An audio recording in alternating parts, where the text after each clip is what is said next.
မင်္ဂလာပါအခုဒီဗီဒီယိုလေးကတော့ USB pen drive တစ်ခုကို bootable USB Windows installation media ဖြစ်အောင်ဘယ်လိုလုပ်လဲဆိုတော့ကျွန်တော်ပြပေးပါမယ်လုပ်ပုံလုပ်နည်းကနှစ်ခုရှိပါတယ်တစ်ခုကတော့ Microsoft ကနေပြီးတော့ပေးတဲ့ Windows download page မှာ create Windows installation media ဆိုတာရှိပါတယ်အဲ့ဒီကနေ download to now ဆိုပြီးတဲ့အခါကျတော့သူ့ရဲ့ tools တွေကို download လုပ်လိုက်ပါလုပ်လိုက်တဲ့အခါမှာကျွန်တော်တို့ media creation tools တွေရပါတယ်ဒီနာမည်နောက်မှာဒါကတော့သူ့ရဲ့download လုပ်ပေးနိုင်တဲ့ Windows version လေးပါ Windows 11အတွက်ဆိုရင်လည်းဒီလိုပဲလုပ်လို့ရပါတယ် Windows 11ရဲ့ Media Creation Tools တွေကတော့ W11 ဆိုတဲ့နာမည်လေးနဲ့လောလောဆယ်ပေးထားပါတယ်အဲ့တော့ Windows Media Creation Tools တွေရပြီဆိုလို့ရှိရင်အဲ့ဒါလေးကိုကျွန်တော်တို့ double click နှိပ်မယ်ပြီးတော့သူ run ခိုင်းလိုက်မယ်သူက run တဲ့အချိန်မှာကိုယ့်ရဲ့ computer မှာရှိတဲ့ Windows ရဲ့ language တို့ version တို့သူကြည့်ပြီးတော့မှအဲ့ဒါနဲ့တင့်တော်တဲ့ Windows installation media တခုကို download လုပ်ပေးမှာဖြစ်ပါတယ်အဲ့လိုလုပ်တဲ့အချိန်မှာကျွန်တော်တို့မှာ USB pen drive တခုရှိထားပါမယ်အနည်းဆုံး 8GB ရှိရပါမယ်ကျွန်တော်ဒီဟာလေးကိုသုံးပါမယ်ဆိုတော့ 8GB ရှိတဲ့အရင်တော့ကျွန်တော် Windows 7 installation media ကိုသုံးထားလို့ဒီပုံလေးဖြစ်နေတာပါသူကဒီ media ကိုသုံးတဲ့အခါမှာ pen drive ထဲမှာရှိတဲ့ memory အကုန်လုံးဖျက်ပစ်ပါမယ်တကယ်လို့လက်ရှိသုံးနေတဲ့ media တခုဖြစ်ခဲ့လို့ရှိရင်ထဲထဲမှာရှိတဲ့ file တွေကိုအသုံးလုပ်မယ်ဆိုရင် backup လုပ်ထားဖို့လိုပါတယ်နောက်တစ်ခုကတော့ဒီ computer မှာတခြား portable drive တွေဖြစ်တဲ့ USB drive တို့ portable hard disk တို့ကိုတတ်ထားတာရှိလို့ရှိရင်အဲ့ drive ပေါ်မှာ right click နှိပ်ပြီးတော့ eject လုပ်လိုက်ပါဘာကြောင့်လဲဆိုတော့ကျွန်တော်တို့ဒီ media လုပ်ဖို့ရွေးတဲ့အချိန်မှာ drive မှာပြီးရွေးမိလို့ရှိရင်အဲ့ထဲမှာရှိတဲ့ data တွေအကုန်လုံးဖျက်ပစ်မှာဆိုလို့ပါ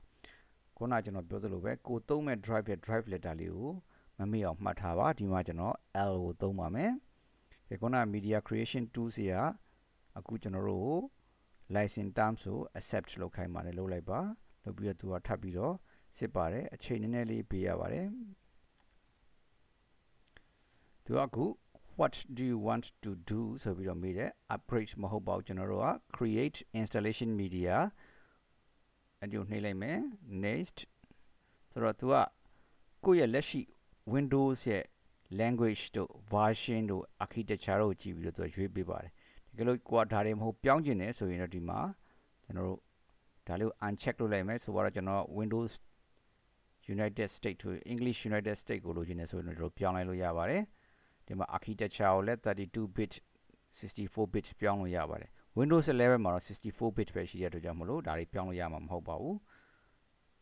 ပြီးတဲ့အခါကျတော့ကျွန်တော်တို့ဒီမှာ next ဆိုပြီးတော့သွားပါမယ်။သူကရွေးဖို့နှစ်ခုပေးပါတယ်။ USB flash drive ကိုလုံးမှာလား ISO file လုံးမှာလား။ဒီ ISO file ကိုသုံးလိုက်တယ်ဆိုရင်ကျွန်တော်တို့ဒီမှာ next ဆိုလို့ရှိရင်ကိုသုံးမဲ့နေရာကို save လုပ်မဲ့နေရာကိုသူရွေးခိုင်းပါတယ်။ရွေးခိုင်းပြီးတဲ့အခါကျတော့ဒါ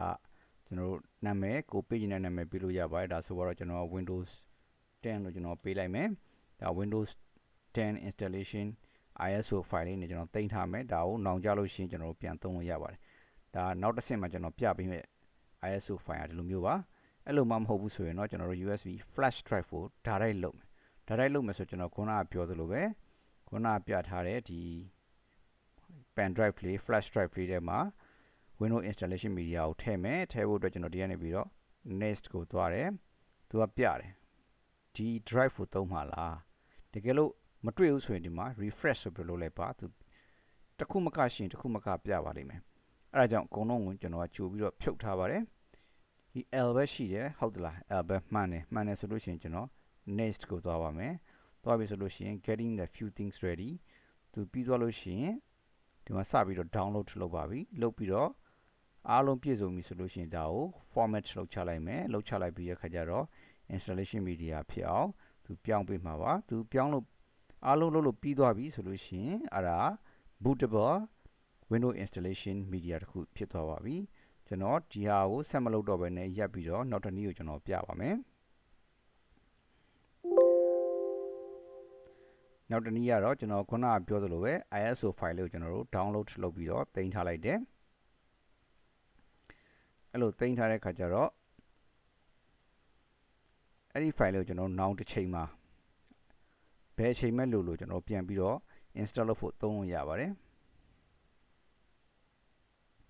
ဒီမှာကျွန်တော် ISO file လေးရထားပြီးပြီ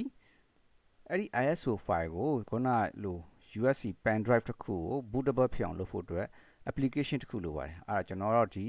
Rufus 3.15 ကိုသုံးပါမယ် portable မဟုတ်ရင်လည်းရပါတယ် portable ဆိုတဲ့သဘောကတော့ Windows ဒီ computer ထဲမှာ install မလုပ်ဘဲနဲ့ run ပေးတဲ့သဘောပါသူ့ကိုကျွန်တော်က run လိုက်မယ် run လိုက်တော့သူကရောက်လာပါပြီအပေါ်ဆုံးမှာကကိုသုံးမဲ့ device ခုနကျွန်တော်ပြောတဲ့ USB drive ပဲဟာကိုသုံးမလဲဒီမှာဆိုလဲတစ်ခုပဲရှိပါတယ်ခုနကျွန်တော်ပြတဲ့ L ဟုတ်သလားဟုတ်ပါတယ်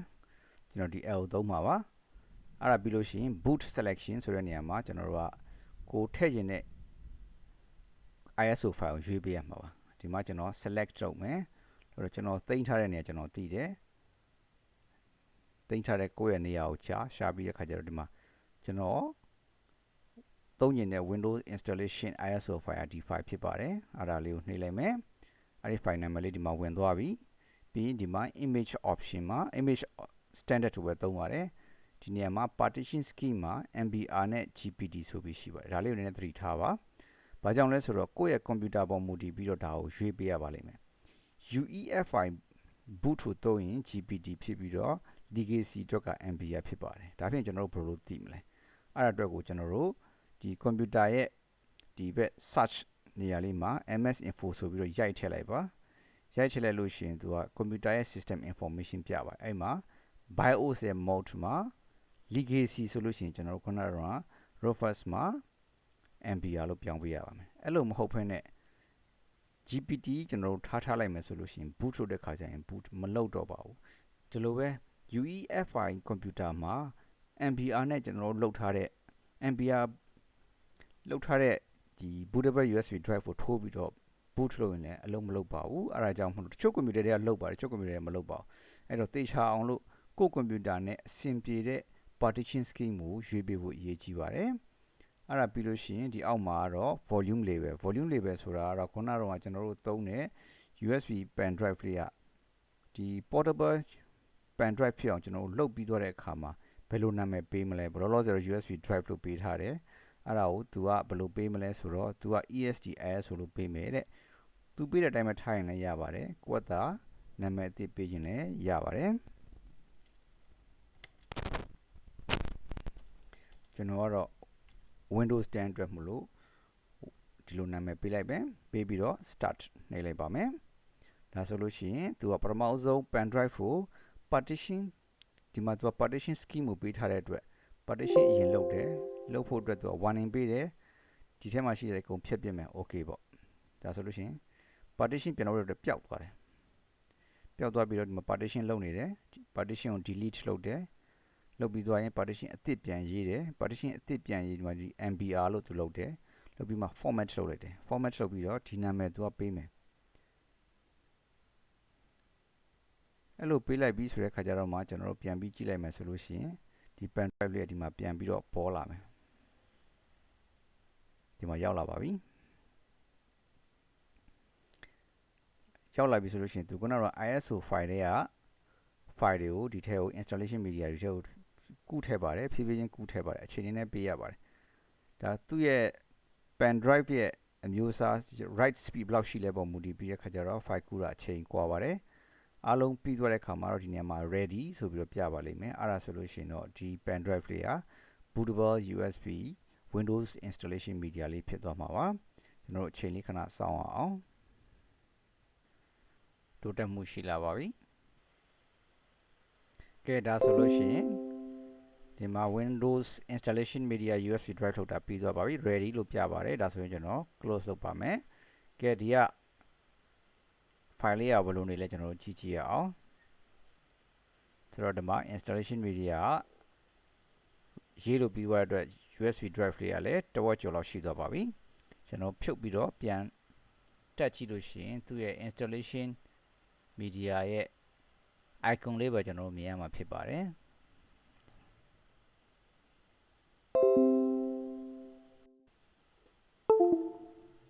ပြန်တက်လိုက်ပါပြီ ခုနကျွန်တော်လုပ်ထားတဲ့ USB Windows installation media လေးကိုကျွန်တော်ပြန်ရှာကြည့်အောင်